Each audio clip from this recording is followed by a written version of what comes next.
लगता है कि आप क्या समझना चाहते हैं? गीता तो कई बार सुनी होगी, आत्मा न जन्म लेती है एंड ऑल। आप में से आप लोगों की अंडरस्टैंडिंग क्या है? आपको क्या लगता है, आप क्या समझना चाहते हैं उसमें? अपनी तरफ से आपको क्या लगता है? जैसे कहा गीता, तो आपके दिमाग में क्या आया कि क्या समझेंगे हम? हाँ जी, पारुल जी, वर्षा जी, कुछ दिमाग में तो आया होगा कुछ कि ओके, ये पता चलेगा। लगता है ना ऐसा कभी? कुछ फील हुआ कि हमको गीता समझेंगे तो हमें ये पता चल तो जाएगा ये? हाँ जी, कर्मा बहुत अच्छा कर्म के बारे में एक एक करके बताएंगे। करूंगी मैं। अरे हाँ जी।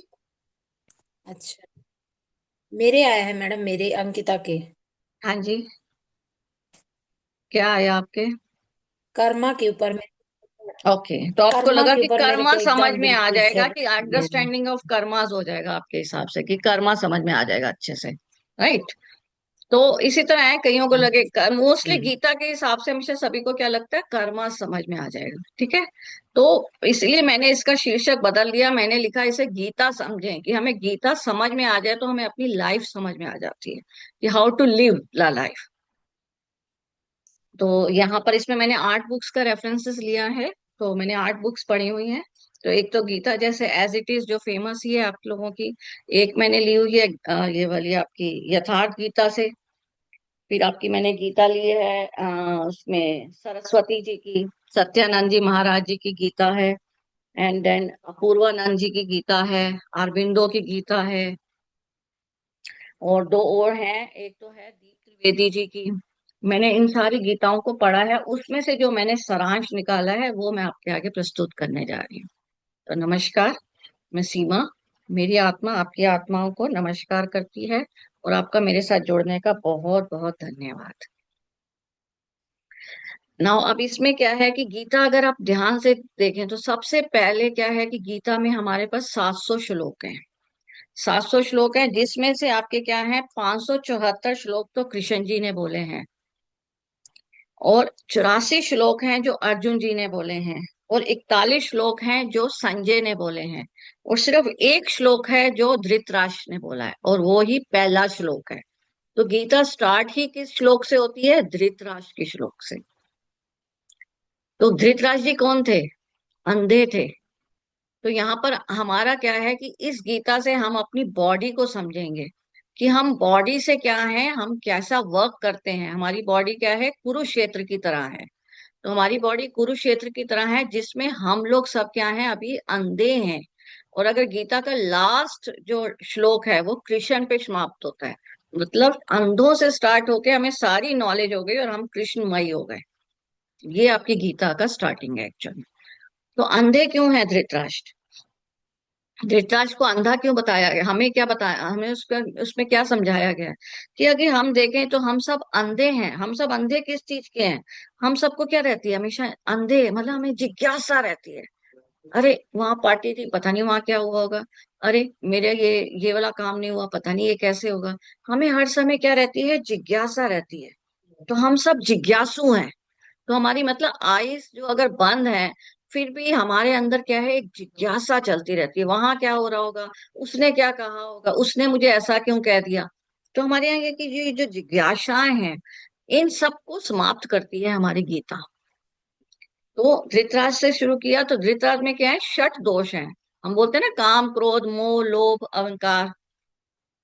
तो अभी आप धृतराष्ट्र को देखें तो आपका क्या हुआ, वो जैसे ही पैदा हुए तो वो क्या थे, अंधे पैदा हुए थे। तो अंधा अगर एक इंसान, अगर आप अपने आप से सोचें तो अगर एक इंसान अंधा ही पैदा होगा तो उसके अंदर पहले से ग्रज होगा? ग्रज की फीलिंग होगी ना? आपको लगता है ग्रज की फीलिंग होगी? तो वो इस फीलिंग के साथ ही पैदा हुए थे, कि उनको पहले से ही लगता था कि अरे अब तो राज्य मुझे नहीं मिलेगा, मेरे छोटे भाई को मिल जाएगा। तो क्या आ गया, ईर्ष्या भी आ गई उनके अंदर। तो उनके अंदर ग्रज था, जिज्ञासा थी। जिज्ञासा किस चीज की थी? कि आइज बंद है, फिर भी ये शौक है कि कुरुक्षेत्र में क्या हो रहा हो। उन्होंने सबसे पहला सवाल ही यही पूछा संजय से, कि कुरुक्षेत्र में क्या हो रहा है।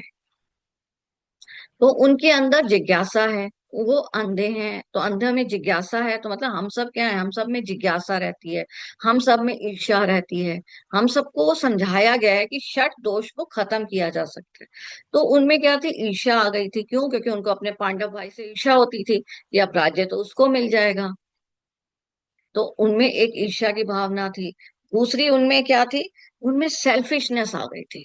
अब सेल्फिशनेस क्यों थी उनमें, अब क्या था, सेल्फिशनेस आ गई थी। क्यों? क्योंकि उनमें उनका प्रश्न ही पहला क्या था कि मेरे पुत्र और पांडव के पुत्र में युद्ध कैसा हो रहा है, संजय मुझे बताइए। मतलब वो पहले से ही सेल्फिश थे कि मेरा पुत्र सिर्फ मेरा है, भाई के पुत्र तो ऐसे ही हैं, मतलब समझ रहे हैं। तो उसमें एक सेल्फिशनेस की भावना थी। तो ये सब बताया गया है कि हमारे अंदर अगर ये सब फीलिंग्स हैं, अगर हमारे अंदर ये सब फीलिंग्स हैं, तो हमारी बॉडी क्या है, एक कुरुक्षेत्र की तरह है, जिसको हमें ज्ञान से धर्म क्षेत्र बनाना है। तो अब आपको लगता है ना कि इस तरह हो, अगर एक नॉर्मल इंसान हो तो उसके अंदर ये सब चीजें, वो बचपन से जब अंधा या इस तरह पैदा हुआ होगा तो उसमें कैसी फीलिंग्स रहती होंगी, आप गैस कर सकते हैं, आई थिंक, है ना। तो अभी हमें इसका मतलब क्या है, गीता हमको एक्चुअल में क्या है कि गीता में हमको भीतर के संघर्ष के बारे में बताया गया। अगर हमारे भीतर में संघर्ष है तो हमें बाहरी दुनिया की चिंताएं होती हैं, हमारे अंदर बाहर की दुनिया की चिंताएं अपने आप उत्पन्न होती हैं। तो अगर हम अंदर से ही स्थिर हो जाएंगे तो बाहरी चिंताएं हमारी अपने आप ही मुक्त हो जाएंगे। तो आई होप यहाँ तक ये लॉजिक समझ में आया सबको, पारुल जी, वर्षा जी, अंकिता जी, कामिनी जी। आई थिंक धृतराष्ट्र का करेक्टर मैडम, सब में समझ में आ रहा है सबको, धृतराष्ट्र का करेक्टर। बहुत प्यारा समझाया, बहुत ही सुंदर, शानदार। तो ये धृतराष्ट्र का करेक्टर उसको बता रहा है हमको कि ये आपका करेक्टर है। तो ये सब करेक्टर्स हैं, तो इन सब करेक्टर्स को गीता हमारी क्या करेगी, समाप्त कर देगी। तो उसमें अब क्या है, सेल्फिश है, जिज्ञासा है, राइट। फिर उसके अंदर क्या है, ईर्ष्या की भावना है, भाई को मिल जाएगा राज्य, राइट। तो और उसके अंदर एक और क्या है, वासना है, उसको मोह है, उसको राज्य का मोह है। तो मतलब षट दोष उसके अंदर है। इसलिए सबसे पहला श्लोक हमारा धृतराज से स्टार्ट किया गया, राइट। तो गीता में आपका क्या है, पहला आपका जो है धृतराज से स्टार्ट किया उन्होंने। अब आपका क्या है कि गीता में आपको उसमें दूसरा करेक्टर, अगर आप देखें तो पूरी गीता में सिर्फ चार करेक्टर्स दिखाए हैं, सिर्फ चार करेक्टर्स हैं। जिसमें से आपका क्या है, पहला धृतराष्ट्र है जिसका एक ही श्लोक था। देन उसके बाद आपके पास दूसरे क्या है, 41 श्लोक हैं जो संजय के हैं। ना अब हम संजय के करेक्टर को पहले समझते हैं, राइट। ना अब संजय आपके पास क्या है, संजय एक ऐसे हैं जिनके पास ये वाली नॉलेज है कि वो वहां जाकर देख सकते हैं, राइट। बाकी उनको कुछ लेना देना नहीं, मतलब वो आध्यात्मिक नहीं है, पर उनको ये नॉलेज है, उनमें ये ताकत है, ये शक्ति है। अब ये शक्ति क्या है, अगर हम थोड़ा सा इससे गीता से पहले जाते हैं, तो अगर आप महाभारत को पढ़ें पूरी, तो उसमें क्या है कि ये अब जब युद्ध शुरू होना था, तो अब धृतराष्ट्र की बहुत जिज्ञासा थी। अब राजा की जिज्ञासा है तो आप समझ ही सकते हैं कि सभी उसके लिए काम करेंगे। अब वो राजा की जिज्ञासा थी तो वेद व्यास जी को बुलाया गया था। तो वेद व्यास जी ने कहा कि ओके, राजा को, कि धृतराष्ट्र को, कि मैं आपको वो शक्ति दे देता हूँ जिससे कि आप वहां का युद्ध देख सकें। तो धृतराज जी ने बोला नहीं। अब देखिए इसका मतलब एक धृतराष्ट्र में एक और क्वालिटी क्या थी, डर। मतलब कहीं ना कहीं उनके अंदर ये डर की भावना थी कि क्या पता मेरा बेटा ही ना मारा जाए युद्ध में। तो मतलब हम कोई कार्य शुरू कर रहे हैं, हमारे अगर ये सारे भाव के साथ हम शुरू कर रहे हैं तो वो कार्य में क्या सफलता होगी, आप खुद सोचिए। लॉजिक समझ में आ रहा है। तो उस कार्य की क्या सफलता रहेगी हमारे लिए। तो वो आपको उसमें दर्शाया गया है गीता में। तो अब संजय जो थे, उनको फिर उन्होंने बोला कि अब किसको ये शक्ति दी जाए, तो एक संजय को बुलाया गया और संजय के अंदर वेद व्यास ने ये वाली शक्ति डाली। तो संजय वहां का दृश्य और वहां का सारा सुन सकते थे। तो इसलिए वो राज्य में बैठ के धृतराज जी को सारा सुना रहे थे। तो संजय आध्यात्मिक नहीं थे, राइट। पर उनमें ये पावर थी, मतलब पावर्स आप क्या कर सकते हैं, प्रैक्टिस से भी गेन कर सकते हैं, राइट। तो पावर्स तो हम प्रैक्टिस से भी गेन कर सकते हैं। प्रैक्टिस से, अब जैसे क्लियर सुना होगा आपने, क्लियर आजकल बहुत वर्ड है, क्लियर विजन है, क्लियर सुनाई मतलब दृष्टि है, कईयों की क्लियर की सुनाई दे जाता है। तो ये चीजें क्या प्रैक्टिस है, ये प्रैक्टिस से हम अचीव कर सकते हैं।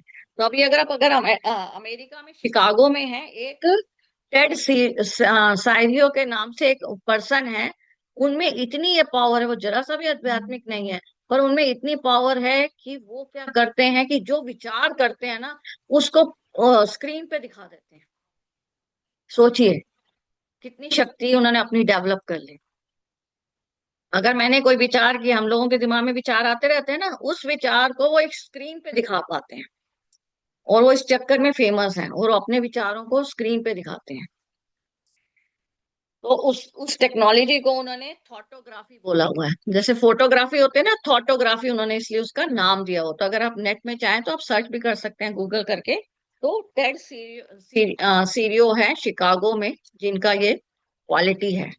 तो संजय करेक्टर क्या है, जिनकी नॉलेज है, मतलब वो सिर्फ एक नॉलेजेबल पर्सन है, बाकी कोई उनको नहीं मालूम कुछ भी। तो इसलिए वो एज इट इज जो देख रहे थे, जो सुन रहे थे, वो एज इट इज धृतराष्ट्र को बता रहे थे। तो हमको गीता से दो करेक्टर्स की पहचान होती है कि हम लोग, या तो इंसान जो होता है, या तो वो जिज्ञासु मतलब धृतराष्ट्र की तरह हो सकता है, या संजय की तरह भी हो सकता है, मतलब नॉलेज हो सकती है उसमें। क्लियर हो रहा है, स्पिरिचुअल ना हो पर मे बी वो नॉलेज हो उसमें। राइट। तो ये तो हमारा हो गया दूसरा करेक्टर। अब तीसरा करेक्टर, अभी हम सिंपल सा ही अगर हम ले, तो हम एक अर्जुन जी को ले लेते हैं। तो हमारे अंदर, हमारी बॉडी में अर्जुन जी को मन बताया गया है कि हमारा मन जो है इधर उधर भटकता रहता है या द्वंद में रहता है। तो अर्जुन जी के साथ क्या था, वो भी द्वंद में थे। युद्ध करूं या ना करूं, युद्ध करूं या ना करूं, ऐसे करूं या वैसे करूं। और अगर हमारे अंदर अगर ऐसा कुछ द्वंद हो, तो हम हमेशा क्या करते हैं, हमारे अंदर जिज्ञासा, अगर इस टाइप के क्वेश्चंस उठ रहे हो, तो हम हमेशा एक फ्रेंड को ढूंढते हैं कि हम इस फ्रेंड को अपनी बात सुना ले। हम मन की बात सुनाने के लिए कोशिश करते हैं ना हमेशा। हमें हमेशा लगता है यार अपनी मन की बात बता लूं मैं। तो इसलिए अर्जुन क्या थे, वो कृष्ण को ढूंढ रहे थे कि उसको मैं अपनी मन की बात बताता हूँ। तो ये मतलब अर्जुन जो है हम जैसे लोगों की तरह है एक, अगर अगर गीता में उन्होंने एक नॉर्मल इंसान की तरह बताया है, जो द्वंद में फंसा हुआ है कि ये करूं या करूं। ये हमारे में डाउट्स रहते हैं ना हमेशा। तो जैसे ही उन्होंने वॉर में आए, अर्जुन जी जैसे ही वॉर क्षेत्र में आए, तो उनके दिमाग में क्या हुआ, अरे दादा है। तो उनमें मोह पैदा हो गया। और एक अर्जुन वही था जिसने सिर्फ एक तीर अगर मछली की आंख पे मारना था, तो उनको सिर्फ मछली की आंख दिख रही थी और कुछ नहीं दिख रहा था। मतलब कितने बड़े योद्धा थे, वन पॉइंटेड अटेंशन थी उनकी। अगर इमेजिन कीजिए, अगर आपको कहा जाए कि मछली की आंख पे देखिए, तो आपको आसपास में ना से कोई निकल रहा होगा ना, वो भी दिख जाएगा। ये जनरल होता है ना हमें। हाँ। तो आसपास से कोई निकल रहा होगा, हमें वो भी दिख जाएगा। पर अर्जुन एक ऐसे योद्धा थे जिनकी वन पॉइंटेड अटेंशन थी, कि अगर मछली की आंख गई है तो वो मछली की आंख ही देखते थे। पर युद्ध के क्षेत्र में जैसे ही अपने रिश्तेदार आए, तो वही वन पॉइंटेड अटेंशन उनकी द्वंद में बदल गई, कि उनका मोह पैदा हो गया। क्लियर हो रहा है। तो उनके अंदर क्या हुआ, मोह पैदा हो गया। तो मतलब हम लोगों का क्या होता है कि हमारे में कितनी भी क्वालिटीज हो, पर कई जगहों पे हम लोग क्या होते हैं, हार जाते हैं। हम लोगों को ऐसा लगता है अरे यार ये तो नहीं करना मुझे। ऐसा होता है ना हमारे साथ। तब हमको किसकी जरूरत पड़ती है, कृष्ण जैसे करेक्टर्स की। सो आई होप कामनी जी, पारुल जी, वर्षा जी, अंकिता जी, इतना लॉजिक समझ में आ रहा है। ये वाला तीन करेक्टर्स को हमने अच्छे से समझने की कोशिश की है।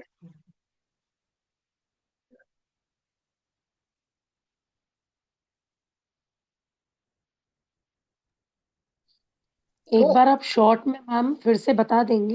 हाँ, अभी वही मैं कह रही हूँ। अभी हम सिर्फ ये तीन करेक्टर्स को ही लेके चल रहे हैं। तो इन तीन करेक्टर्स को अब मैं डिस्क्रिप्शन, जो हमने बताई है डिस्क्रिप्शन का, उसका शॉर्ट में बताती हूँ। तो धृतराष्ट्र हमें बताया जिनमें षट दोष हैं। उनमें जिज्ञासा है, सेल्फिश है। राइट।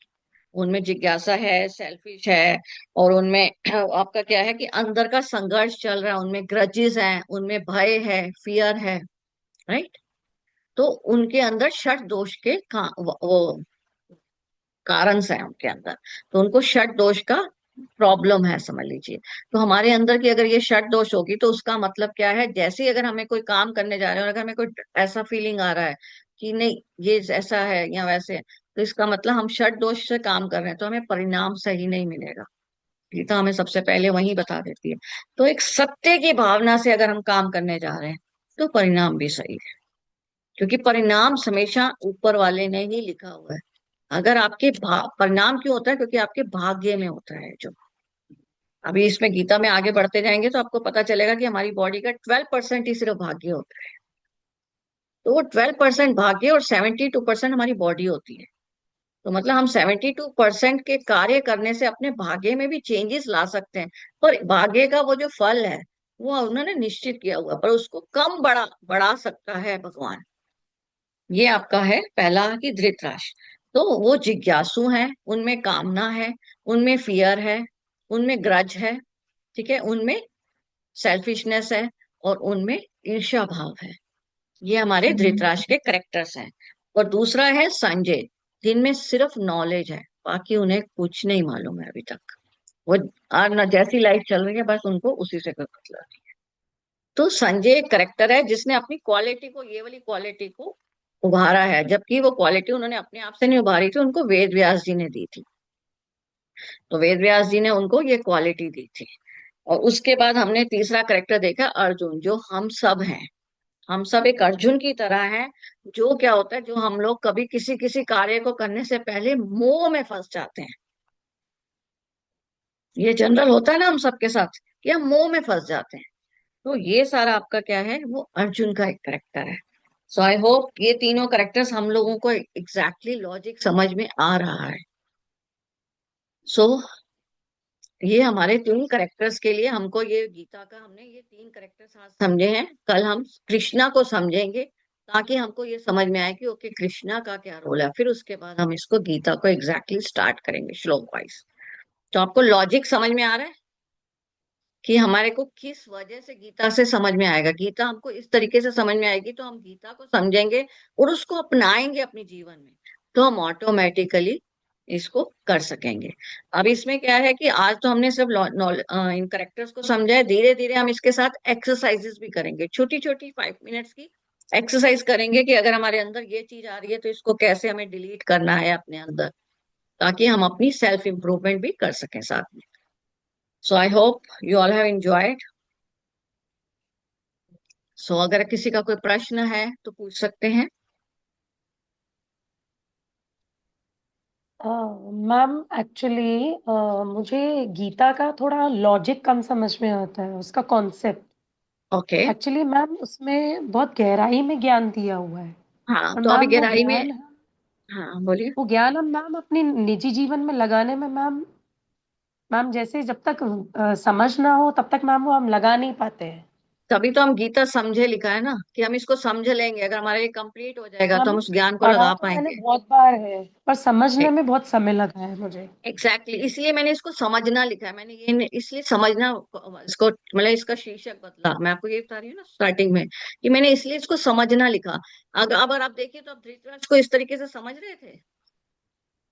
जी अभी तक आपने पढ़ी है, आपने कभी धृतराष्ट्र को इस तरीके से समझा था या संजय को इस तरीके से समझा था? आप सोचिए एक बार। मैम, थोड़ा बहुत, ज्यादा नहीं, थोड़ा हाँ बहुत। थोड़ा बहुत तो मतलब क्यों, क्योंकि पढ़ी थी तो कहीं ना कहीं बीज बीज आ गया था, अब वो बीज अंकुरित हो रहा है समझ लीजिए।